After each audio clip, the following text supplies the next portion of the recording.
Traveller মিতার আর একটি পর্বে সবাইকে স্বাগত। আজ 5ই নভেম্বর 2025। আজকের দিনটি খুবই তাৎপর্যপূর্ণ একটি দিন। একদিকে জৈন ধর্মাবলম্বীরা পালন করবেন অষ্টহনিকার সমাপ্তি উদযাপন, অন্যদিকে হিন্দু বৈষ্ণব ধর্মের মানুষেরা পালন করবেন রাধা কৃষ্ণের রাসলীলা। তেমনি শিখ সম্প্রদায়ের কাছেও আজকের দিনটি অত্যন্ত পবিত্র। আজ শিখ ধর্মের প্রবক্তা গুরু নানকের জন্মদিন। আজকের এই বিশেষ দিনে ঘুরে দেখাবো দমদম অঞ্চলের এই গুরুদ্বারটি, আর তার সাথে জেনে নেব শিখ ধর্ম সম্পর্কে দু চার কথা।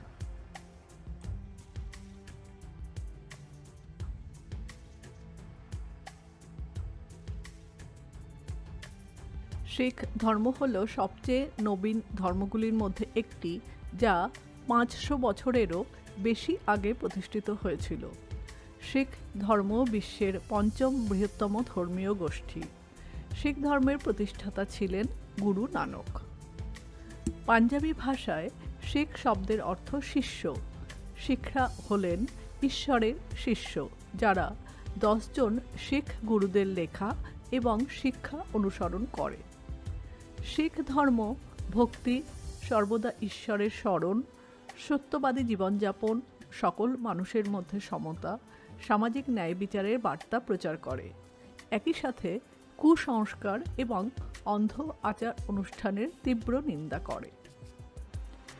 শিখদের কাছে সবচেয়ে গুরুত্বপূর্ণ ঐতিহাসিক ধর্মীয় কেন্দ্রটি হল উত্তর ভারতের পাঞ্জাব রাজ্যে অমৃতসরে অবস্থিত হরমন্দির সাহিব, যাকে আমরা স্বর্ণ মন্দির বলেই চিনি। তবে শ্রী গুরু গ্রন্থ সাহিব যেখানে প্রতিষ্ঠিত, সেই সমস্ত স্থান শিখদের জন্য সমানভাবে পবিত্র বলে বিবেচিত হয়।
সালে অবিভক্ত ভারতবর্ষে পাঞ্জাব প্রদেশে তালবন্দি নামক এক গ্রামে ক্ষত্রিয় বংশে নানকের জন্ম হয়।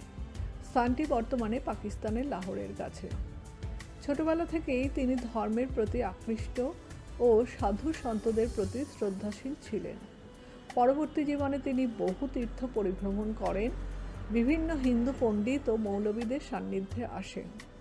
এরপর তিনি শিখ ধর্ম গঠন করেন। তিনি বলেন, ঈশ্বরপ্রেমী মানুষের মুক্তি লাভের একমাত্র উপায়। বহু মানুষ নানকের ধর্মমত গ্রহণ করেন। 1538 খ্রিস্টাব্দে এই মহামানবের দেহাবসান হয়। তার উপদেশ সংগ্রহ করে শিখদের প্রধান ধর্মগ্রন্থ গ্রন্থ সাহিব রচিত হয়।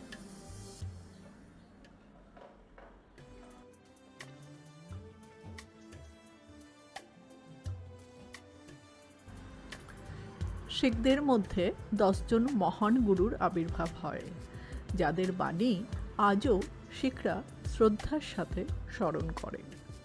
10 জন গুরু হলেন গুরু নানক, গুরু অঙ্গদ, গুরু অমরদাস, গুরু রামদাস, গুরু অর্জুনমল, গুরু হরগোবিন্দ, গুরু হররায়, গুরু হরকিষাণ, গুরু তেগ বাহাদুর এবং দশম গুরু গোবিন্দ সিং। এই মহান গুরুরা কেবল ধর্মপ্রচার নয়, রাষ্ট্র ও ধর্মরক্ষার জন্যও যুদ্ধ করেছেন। সুলতানি ও মুঘল শাসকদের সাথে এদের যুদ্ধের বিবরণ পাওয়া যায় ইতিহাসে। দিল্লির সম্রাটদের কাছে শিখগণ বিশেষ চিন্তার বিষয় ছিল। পরবর্তীকালে শিখ নেতা রঞ্জিত সিংহ ব্রিটিশদের মাথা ব্যথার কারণ হয়ে দাঁড়ায়।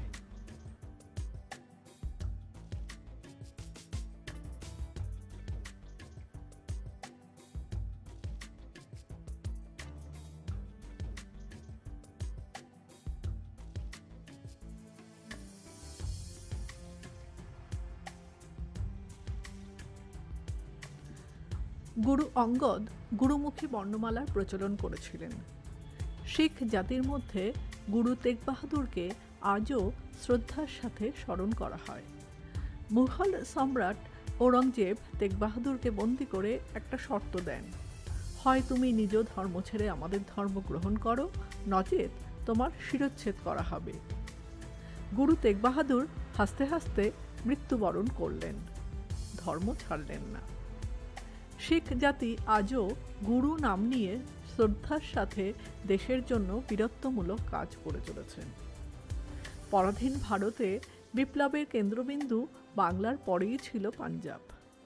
সে কারণে ব্রিটিশদের অত্যাচারের খাড়া সর্বাধিক নেমে এসেছিল বাঙালি ও শিখ জাতির ওপরেই।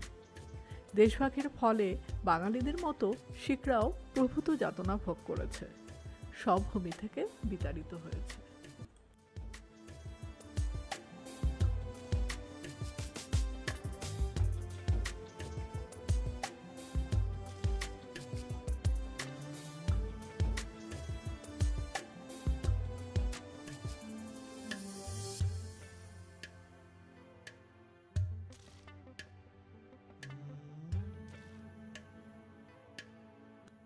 আমাদের প্রতিবেশী এই গুরুদ্বার ভ্রমণ কেমন লাগলো অবশ্যই কমেন্টে জানাবেন, আর লাইক, শেয়ার ও সাবস্ক্রাইব করে চ্যানেলটির পাশে থাকবেন। আজকের ভিডিও এ পর্যন্তই, দেখা হবে আগামী কোনো পর্বে। ততদিন সবাই সুস্থ থাকবেন, ভালো থাকবেন। ধন্যবাদ।